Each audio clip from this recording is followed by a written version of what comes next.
Crimson Waste. Illuvium regions. The Crimson Waste is a large desert area with deep red dunes, extreme temperatures, and little water. From the rocks to the plants, nearly everything in this environment is toxic.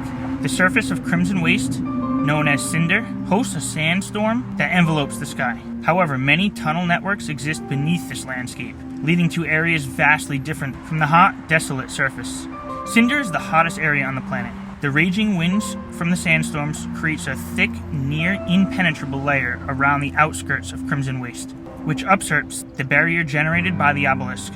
Red dust mixes with ash, giving a contrasting aesthetics of black and red. Cinder is hostile to all life, and despite the winds, the air is like fire due to the heat, which has no trouble permeating the climate. Although the sky is dark, swirling brews that host periodic thunder cracks, light still manages to diffuse through the thick cloud covering, faintly illuminating the region from every direction. Illuvium's Landing is situated at the center of Crimson Waste and acts as an access point to the realms beneath the surface.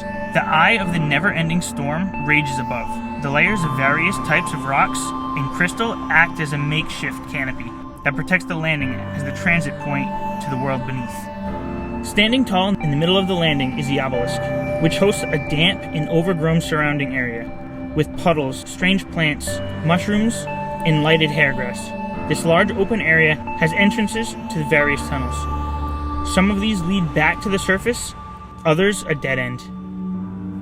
As the eye of the storm rages above, sand falls through the cracks in the ceiling, a reminder that this particular sanctuary provides insufficient protection. The different types of rock protecting this area are dotted with an array of crystals, and at the time mimic what would be a starry night sky beyond the sandstorm above.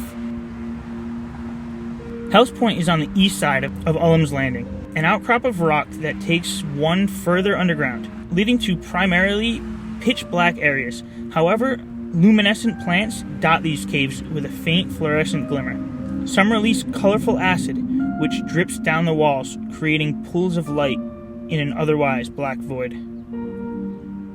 At the bottom of Hell's Point are the Cradle Pools. These mini reservoirs of bubbling acid release a faint, glowing fog, infused with light from radiant flora like giant luminescent hazelnut. The maze-like tunnels descending from Hell's Point lead to various unknown destinations. However, a single path grants access to the Howling Rift, a higher area just north of Hell's Point. Howling Rift is one of the narrowest tunnels beneath Crimson Waste. Wind rages, enveloping the entire area in sand. However, a scintilla of vegetation has grown in some parts, seeking refuge in various cracks. Although there is an access to the surface, high walls and few ledges make the journey nearly impossible. Northwest of Illuvium's Landing is Anguith, a corridor leading to a vast graveyard. The further one travels down this path, the more alien the environment becomes. Thousands of glowing crystals jut from the rock, and occasionally a particular sound emanates throughout the tunnel as pebbles or debris bounce off of them. As travelers exit the tunnel, they arrive at the graveyard. Bones, rib cages, and skulls populate the graveyard at the end of Anguith. Many fossilized remains form part of the structure of the caves, such as a petrified thorax, which makes up the central archway. When entering the graveyard, one should be wary, as a large section of the surface area is a deep pool of acid, which dissolves all but the crystals that find their way here. Periodically, tremors below the surface release plumes of toxic gas. Indeed, this green reservoir of disintegration seems to be the largest acid source in the entire region. North of Illuvium's Landing is a pathway to Soka's garden. Sand pours constantly from the surface above, obscuring the entrance to the garden, which is difficult to pinpoint. However, with gravity boots, one might find their way to it. When traveling through the tunnel towards Soka's garden, one will encounter an array of peculiar plants. A sloping pathway lit the acid streams, and tiny mushrooms lead to a further sandfall.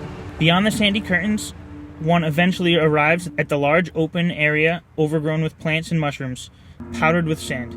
Giant prayer shrooms form a forest Two prominent stone peaks stand tall, covered by countless flowers and fungi. Magnopass sits southeast of Ullum's Landing, characterized by electromagnetic plants which spark, crackle, and glow. Magnopass leads to an area with the largest giant luminescent hazelnut in Crimson Waste. This large hazelnut hangs from the ceiling from a giant pool of bubbling acid, which covers most of the cave floor. The exit to Cinder through the Magnopass. The most accessible pathway towards the surface of Crimson Waste is the Southern Passage. An extensive knee-deep water system operates here, and is a beautiful translucent green. Unlike the acid pools in other parts of this region, the water is harmless. Vines and plants hang from various rock formations, and of all the tunnel systems, this is the most peaceful and pleasant to explore. Giant boulders, towering rock formations, and colonies of mushrooms abound, and due to its vast interior, one might forget they are underground. In Ullum's Landing, one pathway remains blocked, and what lies beyond is unknown. Giant slabs of rock lay stacked atop one another and form what is known as Hito's Dam. The end. Make sure to like and subscribe, and comment if you'd like to see more like this.